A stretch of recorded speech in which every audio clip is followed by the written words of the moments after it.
Hello friends, welcome to snow சமையல். இன்னைக்கு நம்ம எல்லாருக்குமே ரொம்ப பிடிச்ச, அதுலேயும் குட்டீஸ்க்கு ரொம்பவே பிடிச்ச ஃப்ரெஞ்ச் ஃப்ரை எப்படி செய்கிறதுன்னு தான் பார்க்க போகிறோம். இது செய்கிறதுக்கு நான் 2 பெரிய சைஸ் உருளைக்கிழங்கு எடுத்திருக்கேன். உருளைக்கிழங்கோட தோலெல்லாம் சீவிட்டு ஃப்ரெஞ்ச் ஃப்ரைக்கு ஏற்ற மாதிரி நீள நீளமாக கட் பண்ணி எடுத்துக்கோங்க. ஃப்ரெஞ்ச் ஃப்ரை பண்ணுறதுக்கு நல்ல நீள நீளமான உருளைக்கிழங்கா தோல் நல்லா சொரப்பாக இருக்கிற மாதிரி வாங்கிக்கோங்க. அதுதான் ஃப்ரெஞ்ச் ஃப்ரை பண்ணுறதுக்கு நல்லாயிருக்கும். சில உருளைக்கிழங்குகளில் தோல் நல்லா வளவளப்பாக இருக்கும். அது அந்தளவுக்கு மொறுமொறுன்னு வராது. அதனால் தோல் நல்லா கொரப்பாக இருக்கிற மாதிரி பார்த்து வாங்கிக்கோங்க.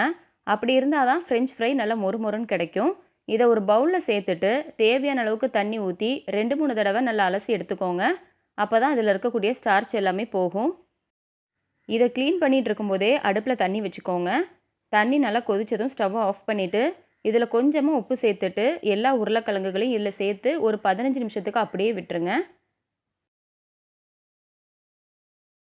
15 நிமிஷத்துக்கு அப்புறமா தண்ணியெல்லாம் நல்லா வடிகட்டிட்டு ஃபேனுக்கு அடியில் ஒரு வெள்ளை துணியை விரித்து உருளைக்கிழங்குகளை இதில் போட்டு வச்சுக்கோங்க.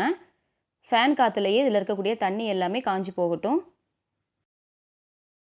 தண்ணி எல்லாம் சரியாக காயறதுக்கு முன்னாடியே நம்ம உருளைக்கிழங்குகளை பொரிச்சிட்டோன்னா ஃப்ரெஞ்ச் ஃப்ரை மொறுமொறுன்னு வராது. அதனால் நல்லா காஞ்சதுக்கு அப்புறமா பொரிச்சிக்கலாம்.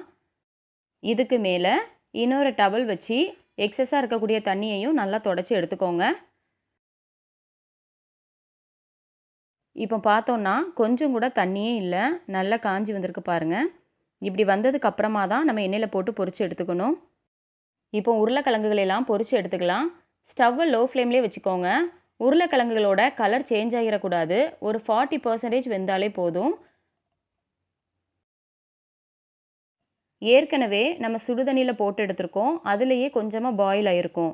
இப்போ நம்ம எண்ணெயில் போட்டு ஒரு 40% மட்டும் ஃப்ரை பண்ணி எடுத்துக்கிட்டால் போதும். இப்போ இதை எண்ணெயிலேருந்து வெளியில் எடுத்துட்டு 10லேருந்து 15 நிமிஷத்துக்கு அப்படியே விட்டுருங்க. ஓரளவுக்கு ஆறுனதுக்கு அப்புறமா திரும்பவும் எண்ணெயில் போட்டு பொரித்து எடுத்துக்கலாம். இப்போ ஸ்டவ்வை மீடியம் ஃப்ளேமில் வச்சுட்டு உருளைக்கிழங்குகளோட கலர் சேஞ்ச் ஆகி நல்லா மொறுமொறுன்னு கிறிஸ்பியாக வர்ற வரைக்கும் நல்லா ஃப்ரை பண்ணி எடுத்துக்கோங்க. கரண்டியை வச்சு இதை நல்லா கலந்து விட்டுக்கிட்டே இருக்கணும். நல்லா வெந்து மொறுமொறுன்னு கிறிஸ்பியாக லைட்டாக கலர் சேஞ்ச் ஆகி வந்ததும் இதை எண்ணெயிலேருந்து வெளியில் எடுத்துடலாம். உங்களுக்கு பார்க்கும்போதே தெரியும் நல்லா கிறிஸ்பியாக இருக்குது பாருங்கள். இது எந்த அளவுக்கு கிறிஸ்பியாக இருக்குன்னு இப்போ காட்டுறேன்.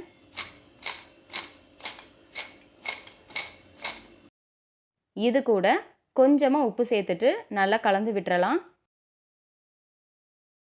இது கூட வீட்டில் செஞ்ச டொமேட்டோ கெச்சப் வச்சுருக்கேன். டொமேட்டோ கெச்சப் எப்படி செய்யணுங்கிற வீடியோ நான் ஏற்கனவே அப்லோட் பண்ணியிருக்கேன். அதோட லிங்க் நான் டிஸ்கிரிப்ஷனில் கொடுக்கேன். அவ்வளோதான், ரொம்பவே டேஸ்டியான கிறிஸ்பியான ஃப்ரெஞ்ச் ஃப்ரை சூப்பராக தயாராகிடுச்சு. கண்டிப்பாக நீங்களும் செஞ்சு பாருங்கள். இந்த வீடியோ உங்களுக்கு பிடிச்சிருந்தா ஸ்னோ சமையலை சப்ஸ்கிரைப் பண்ணுங்கள். அன்பாக சமைப்போம், ஆனந்தமாக சாப்பிடுவோம், ஆரோக்கியமாக வாழ்வோம். தேங்க்யூ.